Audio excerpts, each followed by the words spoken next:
Bismillahirrahmanirrahim. Alhamdulillah wassalatu wassalamu ala Rasulillah wa ala alihi wa ashabihi wa man walah. Sosok atau figur Syekhul Islam Ibn Taimiyah rahimahullah tidak bisa lepas dan kita pisahkan dari sejarah gemilang umat Islam di abad yang ke-7 dan 8 Hijriyah. Karena beliau mengambil peranan yang sangat penting dalam aksi perlawanan umat Islam melawan pasukan Tatar. Itu menunjukkan bahwa Syekhul Islam Ibn Taimiyah rahimahullah mempunyai kemampuan di berbagai bidang dalam ibadah, senang berpuasa dan sholat malam, zikir dan doanya panjang. Keilmuan beliau juga tidak perlu diragukan secara akidah, manhaj. Nah, terkait dengan hal ini, beliau juga adalah seorang qaid askari azim, siasi, muhnik, nabir. Itu beberapa sebutan yang diberikan para ulama untuk Syekhul Islam bin Taimiyah rahimahullah. Beliau adalah seorang panglima perang, jenderal lapangan yang punya wibawa tinggi, seorang ahli strategi, punya kemampuan teknik tempur yang mumpuni, cerdik. Nah, itu Syekhul Islam Ibn Taimiyah rahimahullah ta'ala. Nah, seandainya kita secara khusus saja membahas pertempuran yang pernah diikuti oleh Syekhul Islam bin Taimiyah dalam menghadapi pasukan Tatar, itu sudah berjilid sendiri kitab yang dikumpulkan. Namun secara umum Syekhul Islam bin Taimiyah juga tidak tidak hanya dalam bidang-bidang ilmu yang selama ini kita kenal dan kita pelajari, bahkan terkait dengan politik syar'i pun, siasah syar'i diistilahkan begitu, Syekhul Islam bin Taimiyah juga punya kedalaman ilmu. Salah satu karya beliau yang cukup terkenal dalam hal ini adalah As-Siyasah Syar'iyyah Bainar Ra'i war Ra'iyah. Nah, siasat syar'i tentang hak dan kewajiban rakyat serta pejabat, penguasa dan rakyat jelata. Itu ditulis oleh Syekhul Islam bin Taimiyah rahimahullah. Juga ada karya beliau yang berjudul Al-Hisbah fil Islam, atau juga dikenal dengan nama kitabnya Wazifatul Hukumi Al-Hukumatil Islamiyah.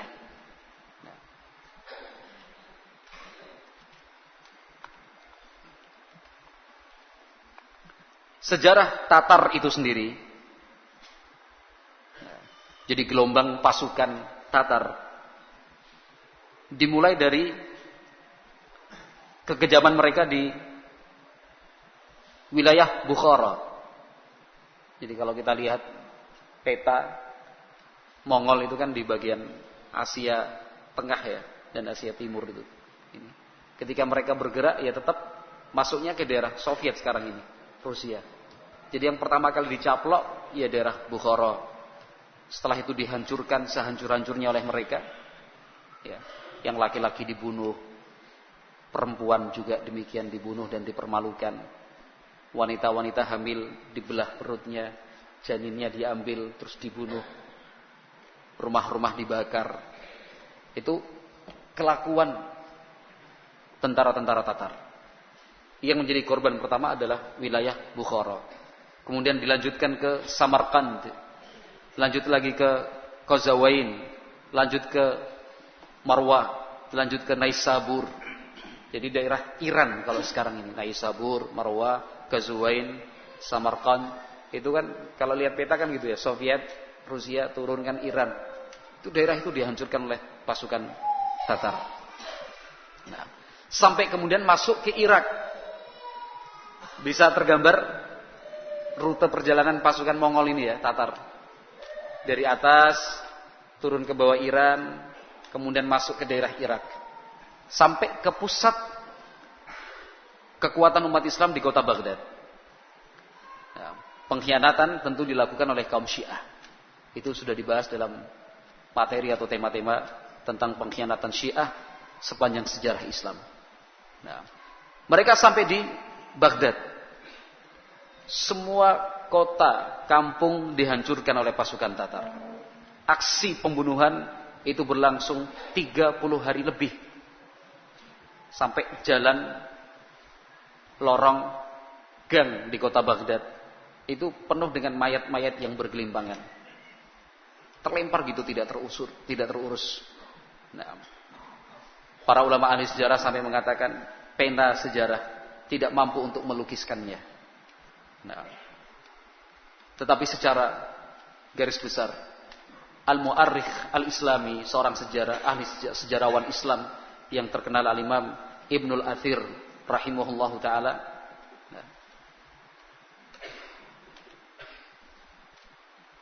beliau menggambarkan untuk kita. Kata beliau, Al-Imam Ibnul Athir rahimahullah, laqad bakitu iddatas sinin mu'ridan an dzikri hadhil hadithah isti'zaman laha karihan li dzikriha fa ana uqaddimu ilaihi rijlan wa uakhiru ukhra famanil ladzi yashulu alaihi an yaktuba na'ya al-islam wal muslimin wa manil ladzi yahunu alaihi dzikru dzalika faya laita ummi lam talidni wa ya laita mittu qabla hadza wa kuntu nasyan mansiya. Jadi Al-Imam Ibnu Athir rahimahullah membuka catatan sejarah tentang kekejaman tentara Tatar dengan mengatakan, sungguh bertahun-tahun saya sengaja untuk tidak membahas dan tidak mencatat peristiwa itu, karena saya anggap peristiwa itu sangat menyedihkan. Nah, hati ini tidak suka untuk menceritakannya ulang. Maka saya pikir maju mundur. Kata beliau, kira-kira siapa yang mampu untuk menulis kesedihan Islam dan kaum muslimin seperti saat itu? Siapakah yang bisa untuk mengingat ulang kembali sejarah yang pahit? Kata Ibnu Al-Athir, duhai, seandainya ibuku tidak melahirkan diriku, seandainya aku mati saja saat itu, seandainya saja saya orang yang nasya mansiya, terlupakan. Jadi beliau tidak mampu, seorang ahli sejarah, untuk melukiskan, mencatat sejarah diulang kembali. Nggak mampu. Kenapa? Peristiwa itu sangat menyedihkan sekali. Peristiwa tentang kekejaman dan kezaliman pasukan Tatar. Nah, illa anni hathani jama'atun minal asdiqai ala tastiriha wa ana mutawaqqifun. Tapi teman-temanku, sahabat-sahabat dekatku terus mendorong, mendesak, tulis, itu sejarah Islam. Nah, walaupun pahit, walaupun sulit, sejarah tidak bisa dilupakan. Sejarah tidak dapat diabaikan. Mungkin kita yang menulis berat, tapi biarlah sejarah itu menjadi pelajaran tentang pengkhianatan kaum Syiah. Bagaimana kemerosotan moral itu juga akan menjadi sebab kehancuran. Kelemahan iman pun demikian. Jauh dari para ulama, banyaknya kesyirikan dan bid'ah. Nah, itu menjadi sebab musuh akan menghancurkan kita. Nah, pelajaran penting. Kemudian Al-Imam Ibnul Athir rahimahullahu ta'ala menyatakan, wa ana mutawaqqifun.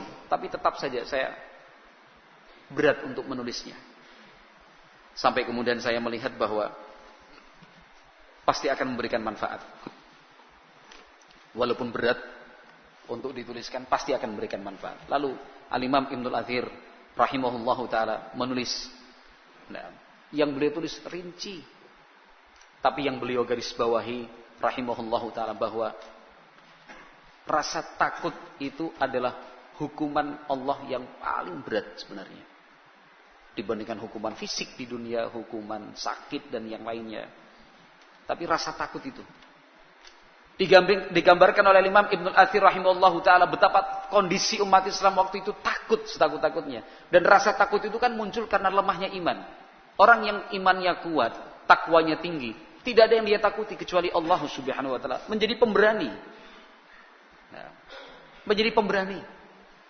Orang yang beriman pasti pemberani. yang dekat kepada Allah Azza wa Jal pasti pemberani, tidak mengenal rasa takut. Kalaupun kita menemukan beberapa orang yang secara praktek seharian jauh dari Allah, tidak sholat, ya tukang minum dan yang lain, kok pemberani? Nah, itu casingnya aja pemberani. Wallpaper, screensaver, goyang sedikit jadi penakut dia.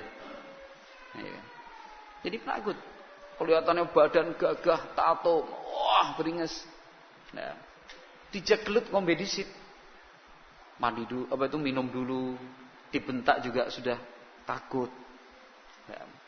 Tapi yang betul-betul pemberani adalah mereka yang beriman kepada Allah Subhanahu wa taala. Digambarkan Al-Imam Ibnul Athir rahimahullahu taala, satu kampung disuruh berdiri jajar laki-lakinya, orang-orang dewasa. Jajar semua. Nah. Kemudian dipenggal satu persatu tanpa ada perlawanan sama sekali. Dibunuh. La haula wala quwata illa billah.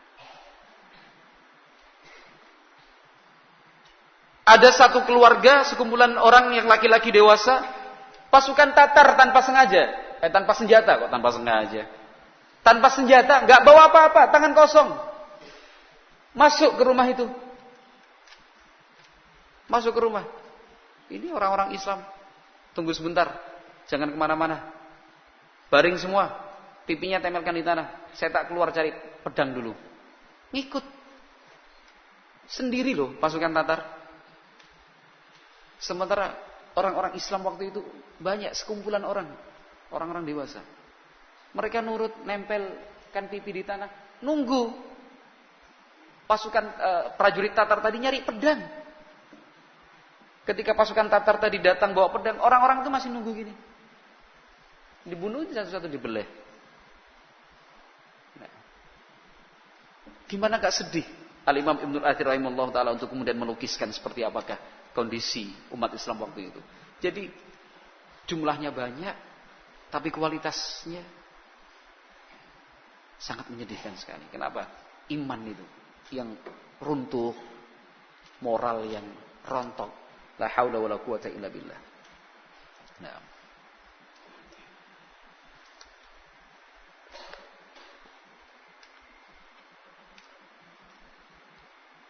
Kata Imam Ibnul Athir rahimahullah, "Falau qala qailun, innal 'alama mundzu an khalaqallahu ta'ala Adama ilal an, lam yubtalau bimithliha lakana shadiqan." Seandainya ada orang mengatakan bahwa sepanjang sejarah dunia ini, sejak diciptakan Allah Subhanahu wa taala, Allah menciptakan Nabi Adam sampai sekarang. Seandainya ada orang mengatakan tidak pernah ada musibah kemanusiaan sebesar dan sedahsyat di zaman itu, lakana shadiqan, pasti dia benar. Artinya sepanjang sejarah dunia, ya kejadian Tatar itulah yang paling mengerikan dan paling mengenaskan. La haula wala quwata illa billah. Sampai kemudian satu persatu daerah muslimin jatuh ya, dikuasai pasukan Tatar. Nah, berita tentang gerakan dan ekspansi pasukan Tatar ini sampai juga ke negeri Syam. Mongol, Rusia, turun Iran, Irak. Irak itu daerahnya berbatasan dengan Syam. Irak itu berbatasan dengan Syam. Kemudian ke kiri sedikit, itu sudah negeri Syam. Lah, kekejaman pasukan Tatar ini beritanya dan informasi sampai ke penduduk negeri Syam. Nah, mereka juga mendapat informasi bahwasanya pasukan Tatar akan menuju negeri Syam. Rasa takut itu sudah menyelimuti kaum muslimin. Bukan hanya rasa takut itu ada di dalam hati, mereka pun mulai melakukan migrasi, pindah. Ini padahal pasukan Tatar belum datang. Penduduk Syam itu sudah mulai pindah. Ada yang pindah ke Mesir, karena itu pusat pemerintahan kaum muslimin. Mereka pindah dan berlindung ke benteng-benteng di atas bukit dan gunung yang tinggi. Tapi di luar wilayah negeri Syam, mereka bawa anak dan istri. Mereka jual peralatan rumah tangga, perabotan. Bahkan mereka jual pakaian dengan harga yang semurah-murahnya. Nah, untuk dibelikan apa? Dibelikan keledai. Dibelikan bighal, alat transportasi. Sehingga bisa digunakan untuk melarikan diri. Nah, Sampai-sampai harga seekor keledai itu sampai 1.000 dirham. 1.000 dirham. Padahal mungkin prakteknya 4 dirham, 5 dirham udah dapat, ini 1.000 dirham. Berkali-kali lipat harganya. Nah, ini pasukan Tatar belum datang. Syam sudah mulai kacau. Kenapa kekacauan itu terjadi? Karena rasa takut. Rasa takut itu pun muncul karena iman yang lemah. Nah, mulailah kekacauan, rusuh. Nah, toko-toko dijarah, harta milik orang kemudian diperebutkan, rusuh, chaos. Narapidana di penjara melarikan diri. Karena yang sipir dan penjaga lapasnya juga mikirkan diri sendiri kan akhirnya. Nah, itu digambarkan oleh para ulama sejarah demikian. Nah, para pejabat, tokoh masyarakat. Nah, demikian juga para penderek dan pengiringnya juga kemudian pergi. Bahkan sebagian ulama, disebutkan para ulama juga ahli sejarah, sebagian ulama ikut menyelamatkan diri. Wa akhadha kullun yanju bi nafsihi wa bi ahlihi. Masing-masing memikirkan untuk selamat itu seperti apa. Masjid Raya Damaskus, Masjid Raya Syam, salat Jumat 1 shaf saja enggak penuh. Padahal daya tampungnya ribuan. Nah, pasukan Tatar belum datang sudah mulai sepi daerah Syam. Nah, Al-Hafidz Ibnu Katsir rahimahullahu taala dalam kitabnya Al-Bidayah wa Nihayah menceritakan untuk kita tentang hal tadi. Beliau juga termasuk saksi mata karena beliau hidup sezaman dengan kejadian seperti itu. Nah, beliau adalah seorang ulama dari negeri Syam, murid dari Syekhul Islam Ibnu Taimiyah rahimahullahu taala. Nah, dalam kondisi yang seperti itu, ikhwati fillah rahimakumullah, Syekhul Islam Ibnu Taimiyah, nah, beliau bersikap kokoh seperti kokohnya gunung yang tinggi. Beliau tidak berpikir untuk lari, tidak berpikir untuk menyelamatkan diri, seperti yang dilakukan oleh sebagian besar orang lain. Nah, dan alhamdulillah, Ahlus Sunnah dan Salafiyin di setiap waktu, di setiap tempat telah teruji. Kecintaan mereka terhadap Islam membuat mereka tegar, kokoh, sabar. Dalam konteks kita bernegara di Indonesia ini, sebenarnya yang mempunyai dan telah mengaplikasikan sikap bela negara itu ya Ahlus Sunnah Salafiyin.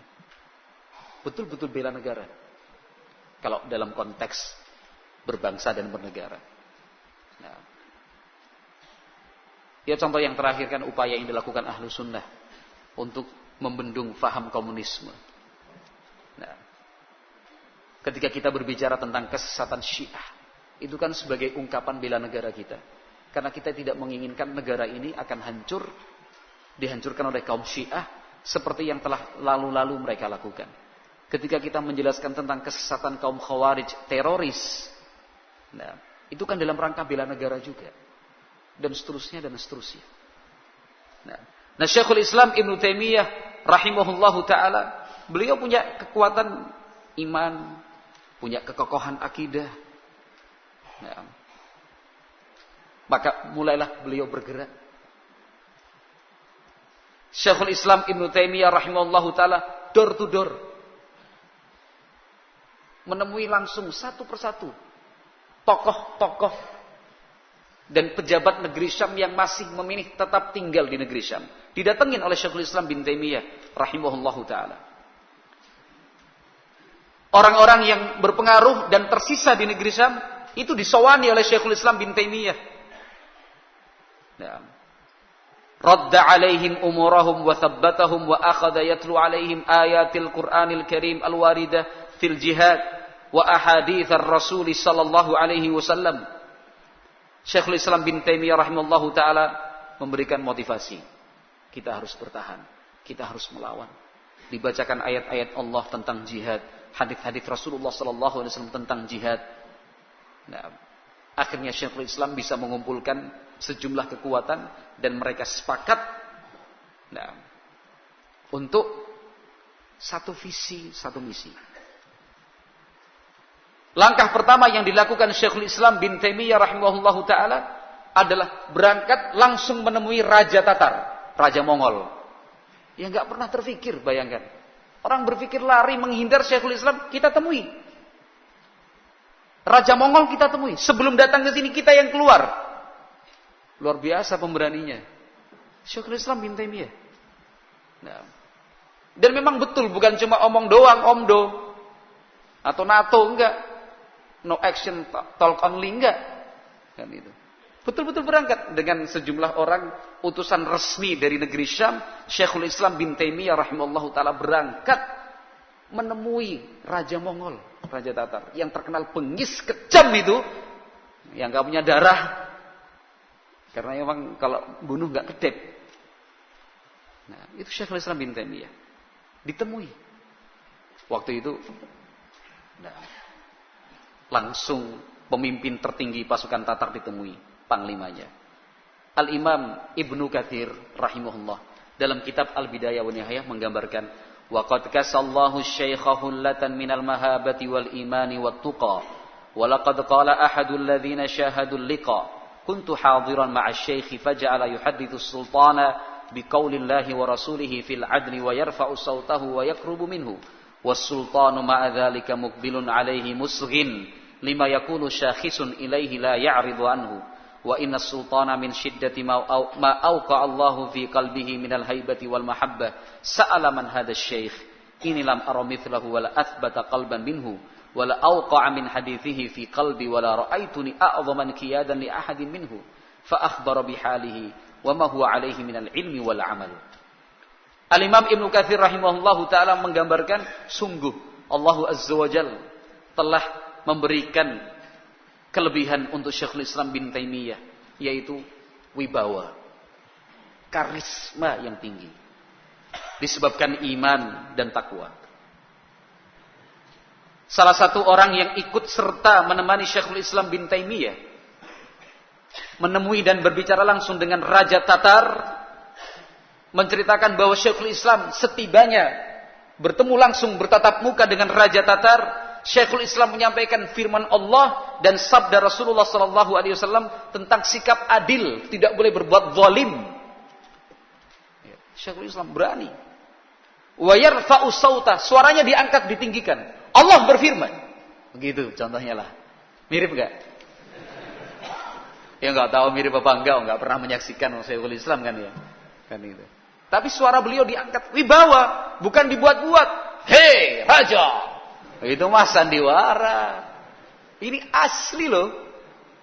Suara beliau naik itu dengan penuh wibawa.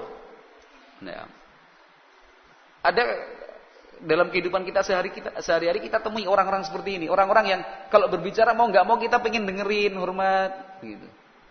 Tapi ada orang bicara kita. Nah, Syekhul Islam bin Taimiyah termasuk orang yang kalau berbicara itu punya wibawa, karismanya tinggi sekali. Nah, sudah bicaranya lantang, dekat lagi. Mendekat kepada Raja Tatar ini yang orang jaraknya ribuan kilometer udah lari mendengar namanya, ini malah dideketin. Disampaikan, diingatkan tentang sikap adil, segala macam diingatkan oleh Syekhul Islam, didakwahi oleh Syekhul Islam bin Taimiyah rahimahullah. Syekhul Islam bersikap seperti itu, Sultan atau Raja Tatar itu mendengarkan dengan baik. Muqbilun alaihi musghin lima yaqul syakhisun ilaih, diperhatikan, didengarkan. Nah, la ya'ridu anhu, bukannya berpaling atau ditinggal pergi. Nah, sampai berwibawanya Syekhul Islam dan karisma beliau yang tinggi, Raja Tatar itu bertanya, orang tua ini siapa sih? Sopo deh?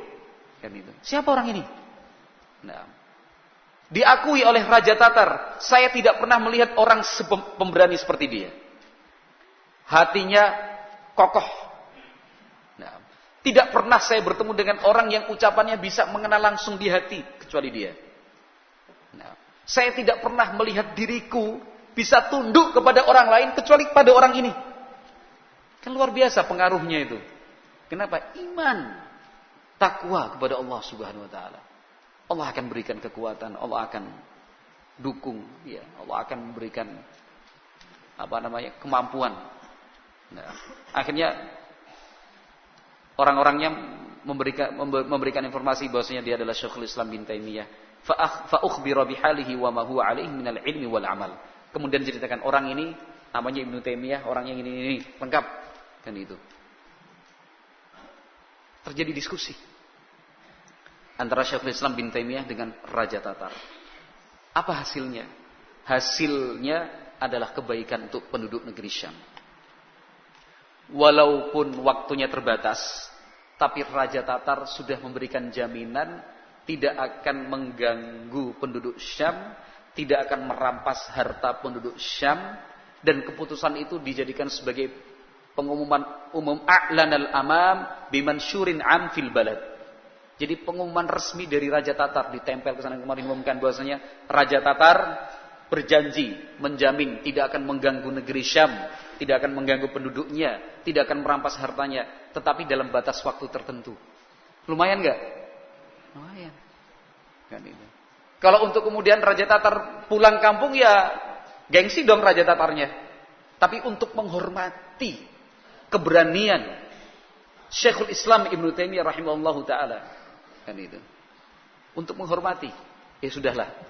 Artinya kalau bahasa kita, karena saya menghormati Anda, saya tidak akan serang hari ini. Tapi ya katakan 20 hari lagi. Kan itu. Paham maksudnya nih? Cerita ini paham ya? Kalau sama pendekar pasti paham lah. Ya. Karena Syekhul Islam itu pendekar, Pak.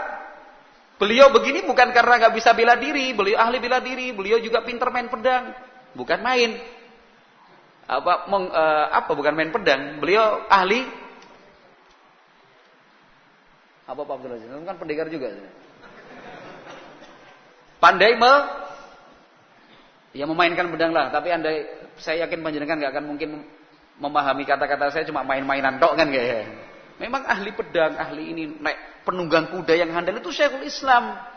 Jadi bukan cuma ilmunya doang, ilmu agamanya bagus enggak. Imannya kokoh, ilmunya luas, tapi kemampuan seperti itu beliau punya. Bisa bela diri, bisa olah senjata, bisa menunggang kuda. Tadi kan sudah di depan kita sebutkan, beliau itu panglima perang. Enggak mungkin dong panglima kok cuma duduk-duduk aja. Panglima itu kan harus lebih bisa dari prajuritnya. Ahli strategi, ahli perang.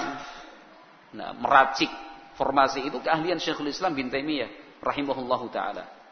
Nah, akhirnya ini masih cerita dari Al-Imam Ibnu Katsir rahimahullahu taala. Hasilnya apa? Hasilnya barakallahu fikum diberi kesempatan, ditangguhkan waktu penyerangannya. Nah, itu sudah hasil yang luar biasa. Raja Tatar yang selama ini kalau sudah duwe karep ora iso dihalang-halangi, nek pun gadah gegayuhan kudu dilakoni kan ini malah kayak ketoprak kan ini. Harus dilaksanakan, ini bisa ditahan. Kenapa? Menghormati dan menghargai Syekhul Islam. Enggak pernah ada sejarahnya orang berani ngomong di depan Raja Tatar kan itu. Ngelihat aja takut kok, ini datang ngomong ini tuh. Wa in kanat mahdudah, walaupun waktunya hanya terbatas. Nah, akhirnya penduduk negeri Syam waktu itu mulai tenang. Kondusif. Nah, setelah beberapa hari dari waktu yang telah ditentukan, mulailah pasukan Tatar ini melakukan ulah, tapi bukan di dalam negeri Syam, di luar kota. Mulai merampas, mulai membunuh. Nah, tapi itu waktunya sudah ditangguhkan. Mestinya hari ini, tapi seminggu kemudian baru mereka melakukan aksi. Mungkin pasukan Tatarnya juga nggak bisa dicegah kan ya. Panglimanya bilang jangan, ora iso dan pindan kan gitu. Ya Panglima sudahlah terserah kalian, yang penting jangan ganggu di tengah kota. Kan itu. Nah, akhirnya informasi itu sampai juga ke negeri Syam. Beberapa orang yang terpengaruh takut dengan pasukan Tatar berpikir untuk menyerahkan benteng kota Syam diserahkan kepada pasukan Tatar saja.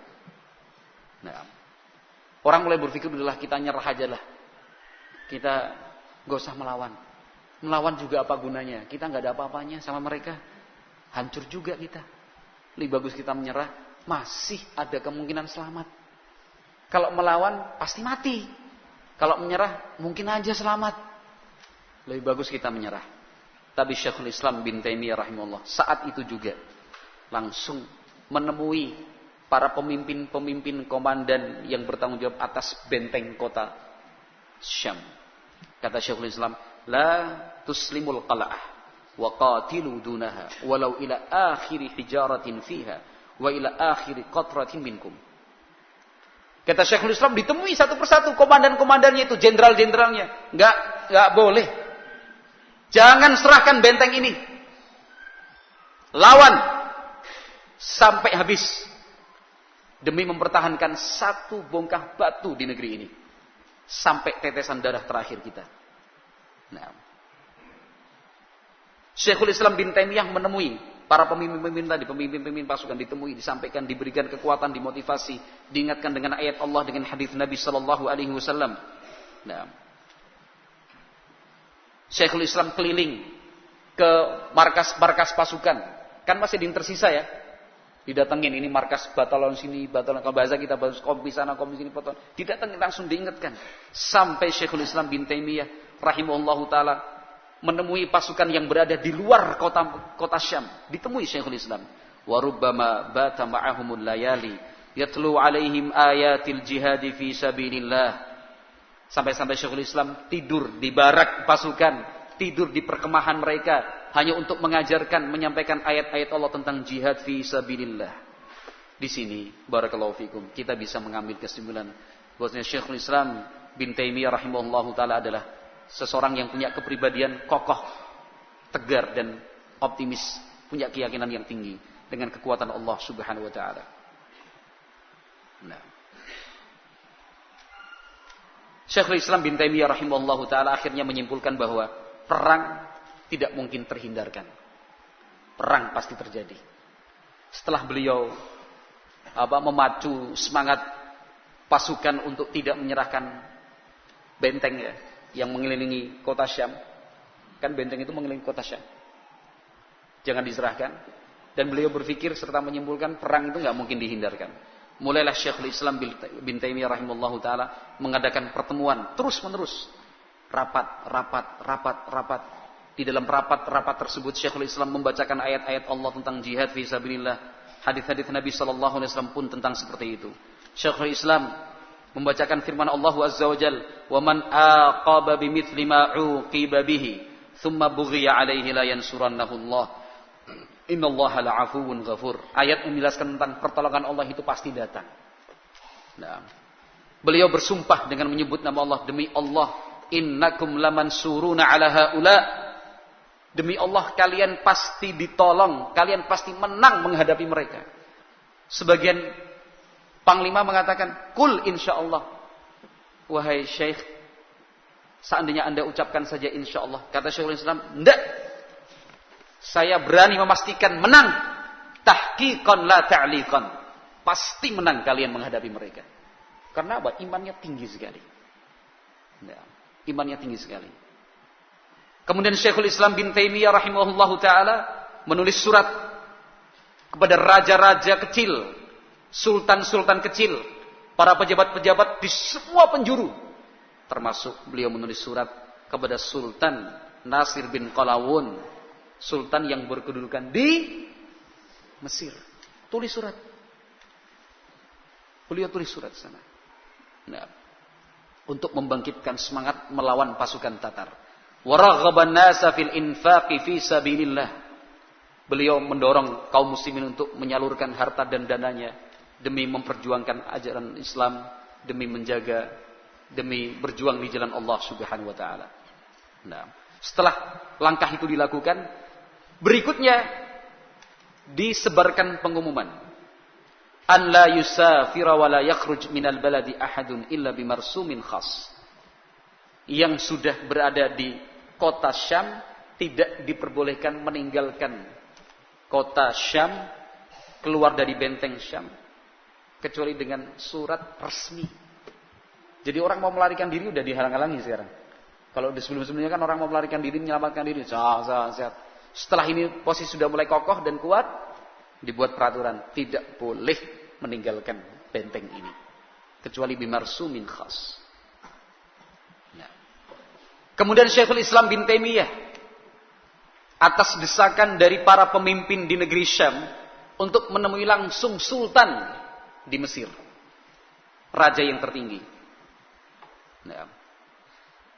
Syekhul Islam berangkat dari Syam menuju Mesir dalam rangka apa? Membangkitkan semangat perlawanan melawan pasukan Tatar, berjihad fi sabilillah. Nah.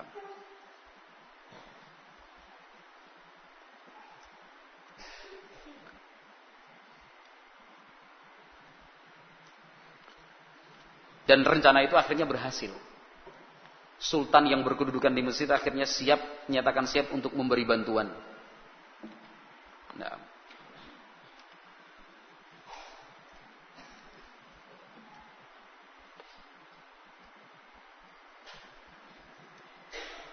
Hasilnya luar biasa, disebutkan dalam Al-Bidayah wa Nihayah Al-Imam Ibnu Katsir rahimahullahu taala dan referensi-referensi lainnya. Jadi gerakan-gerakan yang dilakukan oleh Syekhul Islam bin Taimiyah tadi, mengumpulkan pasukan, memperkuat, semua memperkokoh, semua diajak kerjasama untuk melawan pasukan Tatar. Hasilnya apa? Nah. Pasukan Tatar yang semula berencana untuk menyerang negeri Syam akhirnya memilih untuk mundur, membatalkan rencana mereka menyerang negeri Syam. Di dalam Al-Bidayah wa Nihayah diterangkan, bahwasanya lam yahsul qitalun fi hadhihi sanah. Pada tahun tersebut tidak terjadi peperangan dan pertempuran antara pasukan Islam dengan pasukan Tatar. Setelah pasukan Tatar menyatakan mundur, tidak melanjutkan kembali rencana menyerang negeri Syam, ada Ibnu Taimiyah ila durusihi wa majalisihi ilmiyah.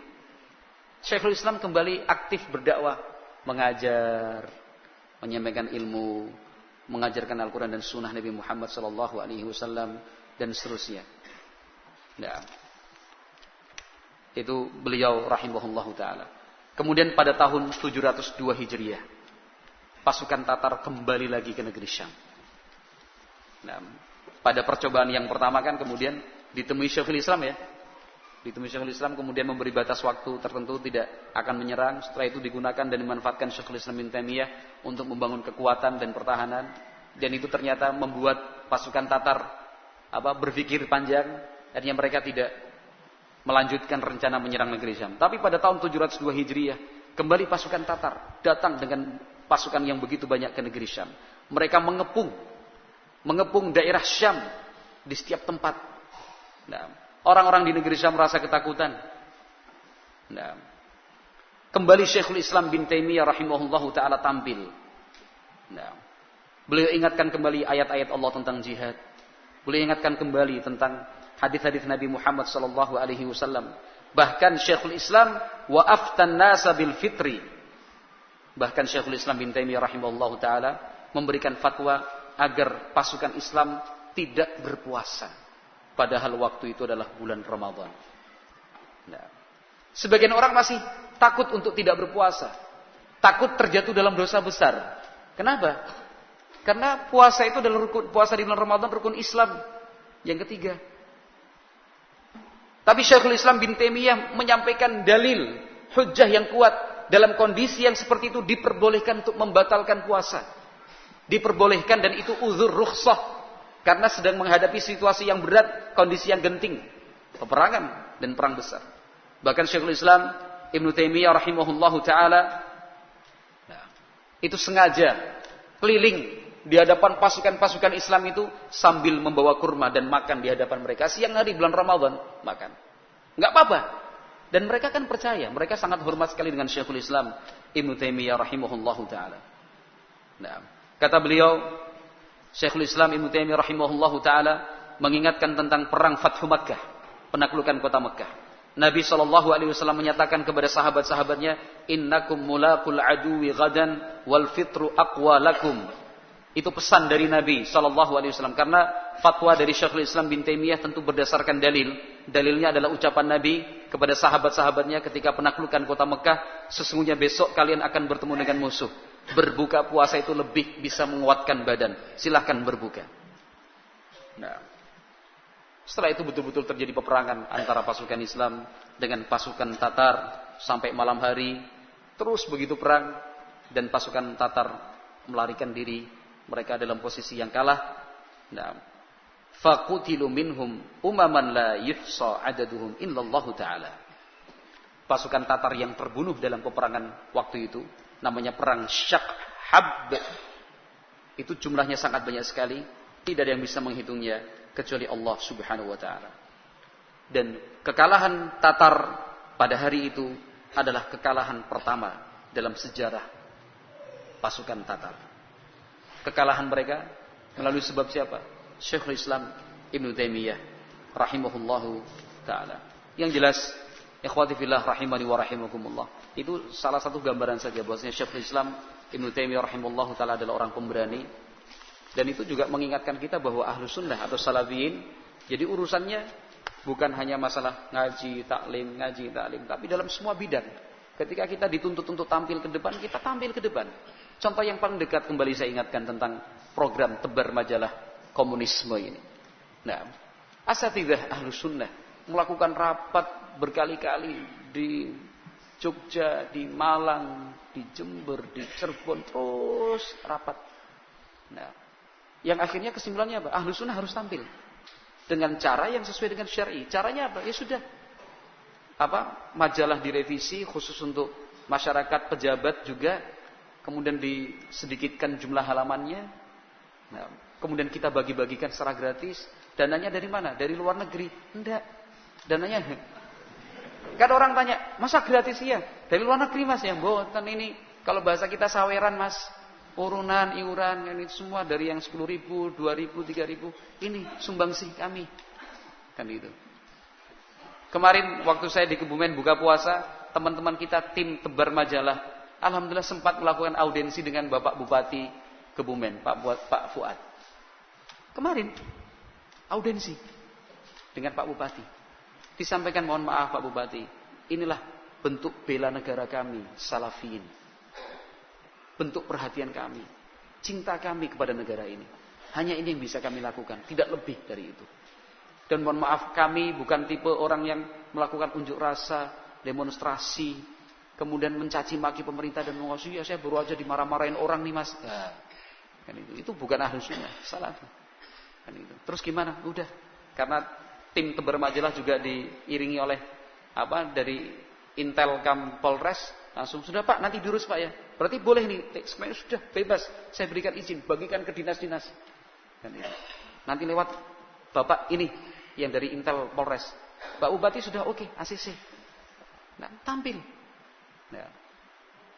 Mereka yang teriak-teriak anti komunis sekarang di mana? Gak ada ceritanya lagi. Karena tujuan politis gak bisa dihilangkan.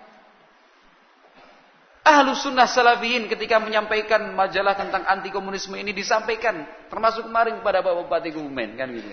Ini tidak ada unsur komersialisasinya Pak, bukan jual beli. Ini juga tidak ada unsur politisasinya, murni sumbangsih kami yang mencintai negeri ini. Kami tidak ingin negeri ini hancur. Ini diterima. Kalau Anda mengikuti berita informasi beberapa waktu yang lalu, kan ramai ya di media massa, media sosial. Komunis mau mengadakan tablik akbar, apel siaga, buat spanduk sana sini. Sekarang diam lagi. Kenapa? Latah. Cuma ikut-ikutan aja, nggak pengen ketinggalan. Sebelum ada isu seperti ini, apa mereka juga bicara? Enggak. Ahlu sunnah enggak mau isu itu sekarang sedang panas, kita tetap berbicara anti komunisme. Sebelum ini pun kita sudah berbicara tentang komunisme. Terus begitu. Nah, yang kita harapkan adalah ridha dari Allah Subhanahu wa taala. Ahlu sunnah harus tampil. Barakallahu fikum. Dalam setiap aspek, di setiap bidang. Yang diharapkan siapa kalau bukan ahlu sunnah? Nah, sebagai penutup, ikhwati fillah rahimani wa rahimakumullah, saya ingin menyampaikan bukti bahwa Syekhul Islam bin Taimiyah, setelah kita membaca dan mendengar sejarah singkat beliau, yang ternyata beliau dipenjara berkali-kali, dipanggil oleh penguasa, sempat diasingkan, dan yang lain-lainnya. Padahal jasa beliau cukup besar kan ya. Nah, itu tidak menggambarkan Syekhul Islam bin Taimiyah itu kemudian dakwahnya ditolak, dakwahnya dibenci. Jangan kemudian kita terpengaruh oleh isu yang tidak benar tentang Syekhul Islam bin Taimiyah. Oh, Syekhul Islam itu dakwahnya nggak diterima, buktinya dipenjara berkali-kali. Enggak, itu adalah kaitannya dengan penguasa atas hasutan dan provokasi dari pihak-pihak yang tidak senang dan iri. Sebagai bukti bahwasanya Syekhul Islam bin Taimiyah rahimahullahu taala itu dicintai adalah saat beliau meninggal dunia. Nah, beliau meninggal dunia itu pada tahun 728 Hijriah, bulan Dzulqa'dah. Posisi beliau rahimahullahu taala masih di dalam penjara. Yang membuat beliau semakin parah sakitnya apa? Dilarang menulis, dilarang sedih. Sesuatu yang kita senangi, sesuatu yang kita cinta, kemudian kita tidak boleh melakukannya. Itu kan semakin nambah sedih. Rahimahullahu ta'ala. Pada waktu sahur malam Senin, beliau meninggal dunia. Penjaga penjara lalu mengumumkan lewat menara. Nah, setelah itu para penjaga-penjaga penjara cerita, langsung ceritanya nyebar kemana-mana. Kata Al-Imam Ibnu Katsir rahimahullahu ta'ala ad-Dimashqi. Al-Imam Ibnu Katsir kan murid dari Syekhul Islam bin Taimiyah. Kata Al-Imam Ibnu Katsir rahimahullah, "Fama asbahan nas illa waqad tasama'u bihadzal khatbil jasim. Fabadara an-nasu ila al-ijtima'i hawla al-qal'ah min kulli makanin amkanahumul maji'u minhu hatta minal ghaltati wal maraj." Kata Ibnu Katsir rahimahullah, pagi berita itu sudah betul-betul tersebar. Orang mulai berbondong-bondong datang memenuhi sekeliling area penjara. Ini ada bangunan penjara. Orang-orang mulai berdatangan. Wah, banyak. Nah, dari tempat yang jauh seperti Ghautah dan Maraj saja mereka datang. Nah, bayangkan tempat-tempat terpencil kalau bahasa kita. Sampai paling desa, pucuk gunung, datang, cepat. Nah, kenapa? Karena Syekhul Islam itu dicintai. Nah, zaman itu belum ada Facebook ya, belum ada WA, belum ada Telegram. Informasinya cepat menyebar itu kenapa? Karena dorongannya kuat. Apa dorongannya itu? Cinta mereka kepada Syekhul Islam bin Taimiyah rahimahullahu ta'ala. Hampir semua toko dan warung di pasar tutup. Digambarkan oleh Ibnu Katsir rahimahullah. Hari itu semuanya milih tutup warung, tutup semua. Untuk mengikuti proses pemakaman jenazah Syekhul Islam bin Taimiyah rahimahullahu ta'ala. Nah, jadi warung-warung tutup, perekonomian sudah mulai mandek macet, semuanya mengarah ke benteng, ke penjara tadi, ke penjara. Nah, kata Ibnu Katsir rahimahullahu ta'ala, banyak orang menangis hari itu. Banyak orang bertahlil la ilaha illallah. Ya. Kaum wanita pun ikut menangis. Kaum wanita. Nah, mereka mendoakan rahmat untuk Syekhul Islam bin Taimiyah rahimahullahu ta'ala. Di mana keberadaan kaum wanita? Di atas atap-atap rumah. Atapnya bukan seperti gini. Atap rumah di sana kan datar gini. Kan itu kayak bangunan hotel gitu. Di atapnya itu. Perempuan di atas atap menangis. Menangisi wafatnya Syekhul Islam bin Taimiyah. Mendoakan rahmat untuk mereka. Kata Ibnu Katsir rahimahullah, wabil jumlah. Kesimpulannya hari itu adalah hari yang sangat padat dan ramai sekali. Tidak pernah terjadi seramai itu dalam sepanjang sejarah kota Damaskus. Tidak akan mungkin orang bisa menghitung secara pasti berapakah jumlah yang menghadiri jenazah dan pemakaman Syekhul Islam Ibnu Taimiyah rahimahullahu ta'ala. Nah, kata beliau rahimahullahu ta'ala,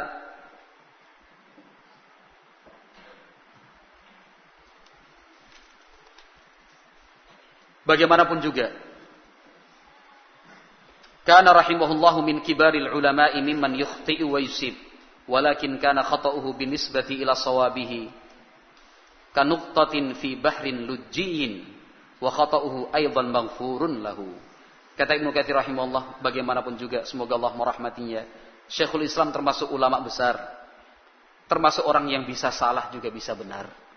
Ketika kita menceritakan seperti ini bukan kemudian kita mengkultuskan beliau, bukan kemudian kita mengatakan beliau tidak salah dan tidak pernah salah, tetapi beliau juga manusia biasa, bisa salah, bisa benar. Tapi kesalahannya kalau dibandingkan dengan kebenaran yang beliau perjuangkan, hanya seperti setetes air dibandingkan dengan air di dalam lautan yang luas. Kesalahannya pun insya Allah diampuni oleh Allah, karena beliau termasuk orang yang mujtahid.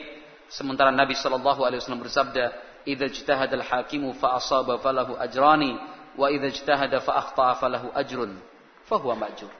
Orang yang berijtihad lalu salah dapat 1 pahala, kalau benar dia dapat 2. Nah, itu kata Ibnu Katsir rahimahullahu taala. Nah, ada yang berusaha dan mencoba untuk menghitung, nah, berapakah orang yang hadir saat itu. Ada yang menyatakan sampai, ada yang mengatakan 100.000, ada yang mengatakan 200.000, bahkan ada yang mengatakan innahum yaziduna ala nahwin min 500.000. Jumlah yang mengikuti proses pemakaman jenazah Syekhul Islam itu 500.000 orang. Wah, 500.000 orang itu bisa bayangkan, Pak? Demo di Jakarta aja, kalau GBK berapa itu? Gelora Bung Karno itu. Tempat duduknya berapa? Yang tahu bola pasti bisa jawab. 140.000 kan ya? Nggak sampai? Berapa, Mas? 86.000. Pernah ke sana ya? Nah, ada katanya temennya, 86.000. Udah banyak nggak itu? Kelihatan banyak. Sudah kelihatan banyak nggak itu kalau penuh itu total? Dimerahkan dan diputihkan dengan supporter. Banyak sekali itu. Ini 500.000 orang kumpul. Cuma apa? Untuk menyelenggarakan jenazah Syekhul Islam Ibnu Taimiyah rahimahullahu ta'ala.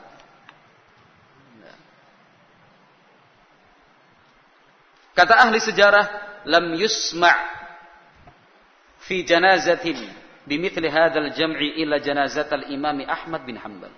Sepanjang sejarah tidak pernah ada orang yang ikut melayat sampai sebanyak itu kecuali saat pemakamannya jenazah Imam Ahmad bin Hanbal rahimahullahu taala. Kita teringat dengan ucapan Imam Ahmad bin Hanbal, qulu li ahlil bid'ah bainana wa bainakumul janaiz. Sampaikan kepada semua ahlul bid'ah yang menjadi pembuktian antara kita dan kalian adalah hari pemakaman jenazah. Beliau dibenci, beliau dimusuhi, ternyata yang membenci dan musuhi hanya segelintir orang. Tapi mayoritas umat Islam, hampir keseluruhan, kecuali sedikit tadi, itu sebenarnya sayang dan cinta kepada Syekhul Islam Ibnu Taimiyah rahimahullahu ta'ala. Nah, sebagian menghitung bukan cuma yang hadir saat itu, tapi di negeri-negeri yang jauh mereka melaksanakan sholat gaib.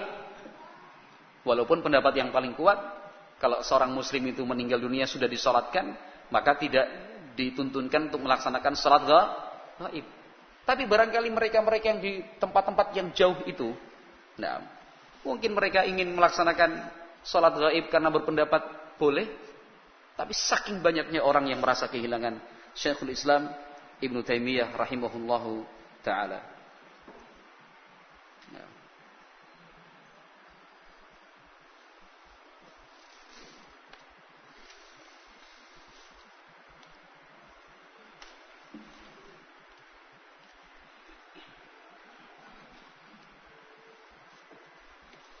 Bahkan di beberapa referensi disebutkan kaum muslimin di negeri Cina aja ikut mensolatkan gaib untuk Syekhul Islam bin Taimiyah. Kaum muslimin di negeri Yaman juga seperti itu. Nah, disebutkan itu bahwa orang yang pernah melancong sampai ke negeri Cina itu menjadi saksi bahwasanya di beberapa penjuru negeri Cina itu yang muslimin ya, bagian utara, itu di masjid-masjid pada hari Jumat dikumandangkan panggilan untuk as-salatu ala turjumanil Quran rahimahullahu ta'ala. Mari kita melaksanakan salat gaib untuk turjumal Quran, yaitu Syekhul Islam Ibnu Taimiyah rahimahullahu ta'ala. Saya kira cukup untuk pertemuan hari ini. Itu ringkasan saja. Kalau misalkan mau dikumpulkan ya, panjenengan belajar bahasa Arab sendiri, dibaca sendiri aja. Jangan berharap ustadznya yang membacakan. Kapan bisanya kalau seperti itu?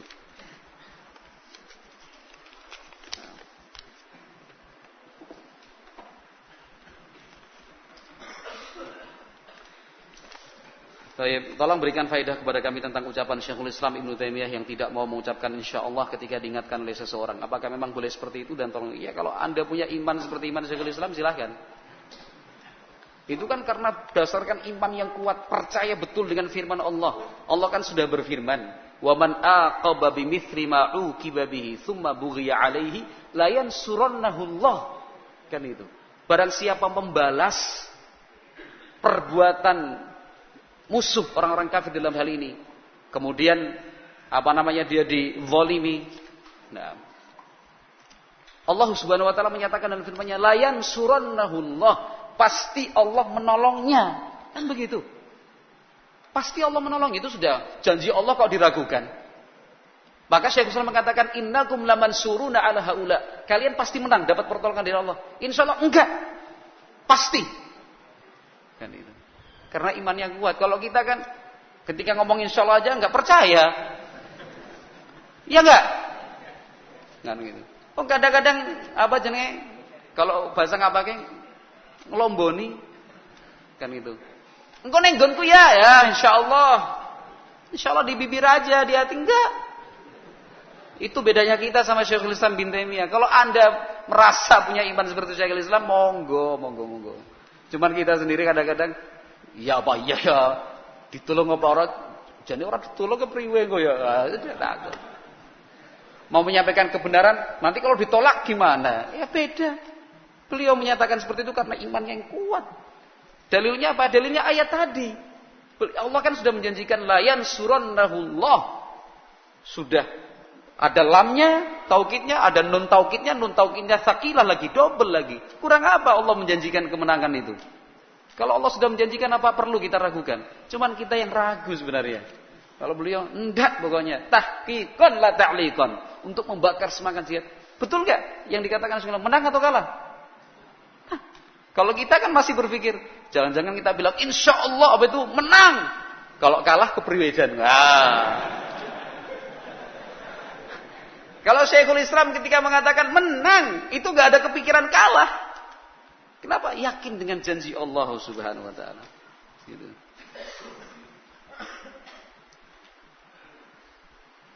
Bagaimana dengan kaum perempuan yang dicontohkan siapa? Kebetulan anak saya perempuan, namakan Taimiyah, selesai. Nenek buyutnya Syekhul Islam bin Taimiyah. Dan ada istri yang menganggap peribahasa surga nunut suami, sehingga belajarnya sangat kurang. Ya kalau nunut suami ya kudu nunut ngaji. Kan itu. Nunut belajarnya juga. Nunut di sini bukan cuma dempleng terus kayak orang bonceng yang naik motor harus mentelek matanya harus gini terus yang bonceng tidur bisa enggak. Nah, artinya seorang istri itu masuk surga itu memang salah satu syaratnya harus dapat ridho dari suami. Maka wahai istri carilah ridho dari suami. Terus suaminya juga jangan kemudian mentang-mentang gini. Cari dong ridho gue. Ya, gitu. Kamu ridho gue loh, macam-macam enggak tak kasih ridho loh kamu.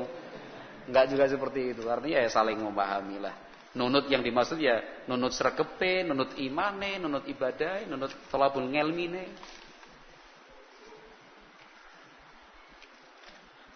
Mohon nasihatnya untuk kami, khususnya untuk para remaja di pondok. Nasihatnya apa ya? Yang nulis siapa dulu ini? Pasti santri ini. Angkat tangan.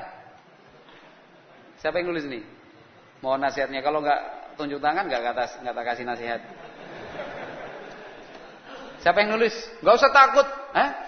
Antum, santri sini. Umurnya berapa? 24. Itu masuk anak-anak muda atau orang tua itu?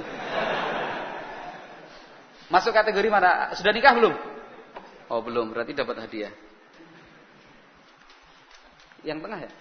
Oh ini, karena sudah berani angkat tangan. Hadiah. Mana sih?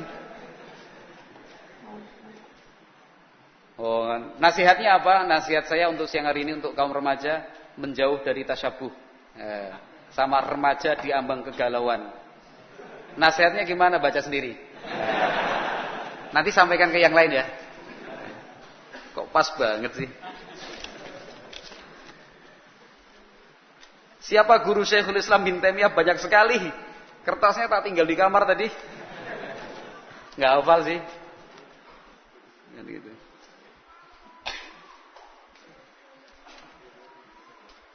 Ini pertanyaan terakhir insyaallah.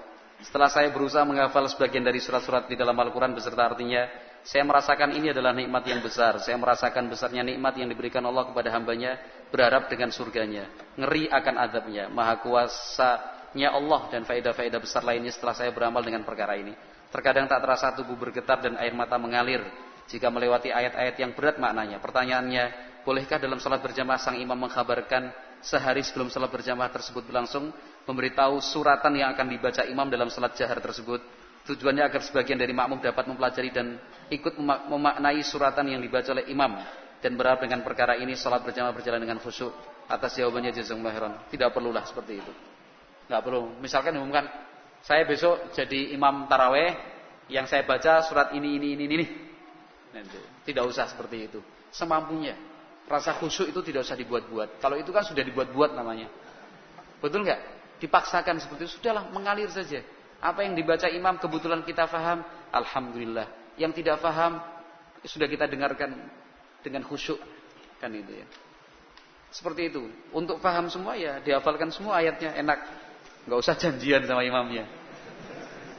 Sama-sama 30 juz hafalnya. Kan itu ya.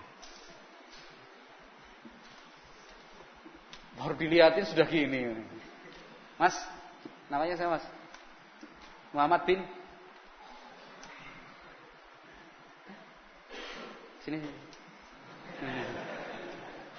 Enggak denger sih. Sini. Muhammad bin siapa? Dah.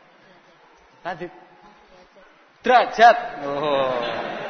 Abinya ada enggak di sini? Mana coba? Yang mana? Oh, derajat. Umurnya berapa? 12. Asli dari Batam. Cita-citanya kalau misalkan besok jadi ulama, pengen seperti ulama siapa? Jangan ikut-ikutan sama Muhtar Syekhul Islam Taimiyah. Punya pilihan lain juga boleh loh. Pengen seperti siapa? Jangan, bukan ulama. Pengen seperti Syekh siapa? Masa enggak tahu. Kalau sahabat pengen seperti sahabat siapa? Pengennya. Sahabat yang paling disenengin sahabat siapa? Hah? Majza'ah. Oh, kenapa? Karena marinir ya. Majza'ah itu marinir pertama dalam sejarah Islam, hadiah dari buat Mas siapa namanya? Mas Muhammad bin Derajat. Tinggal satu ini hadiah titipan dari panitia. Yang paling tua lah di sini siapa ya?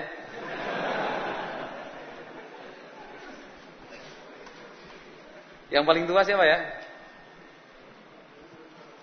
Yang merasa tua walaupun masih muda.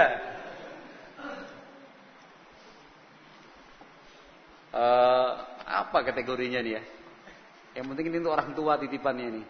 Kebetulan majalah ini tulisan saya ada di sini, nanti tak kasih tanda tangan wis. Tapi bolpennya merah nggak apa-apa ya. Tapi buat orang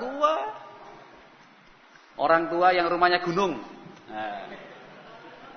Ada nggak?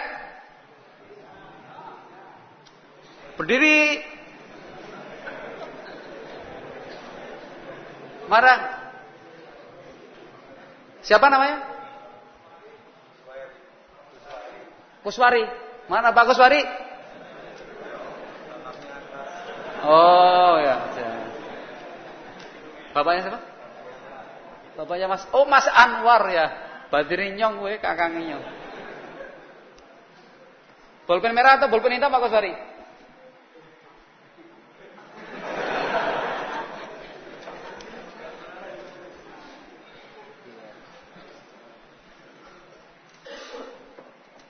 Hadiah buat Pak Kuswari. Kita tahun kemarin kenalan loh Pak Kuswari. Gitu. Iya. Oh iya, umur berapa Pak Kuswari? 70 kurang. Saya juga nih Pak, 70 kurang nih Pak. Kelahiran berapa? 47. Berarti ngalami zaman PKI dulu. Oh, ngalami. Sebagai apa Pak dulu, Pak? Penonton lekra. Masya Allah. Aktor lekra yang paling disenengin siapa, Pak? Gak ada. Dulu lekra aja yang apa? Yang ya lembaga seni, maksudnya yang apa? Yang ketoprak, yang wayang atau apa? Tapi dulu kan anu kan cuma seneng aja, bukan karena tertarik komunis ya. Enggak ya? Alhamdulillah.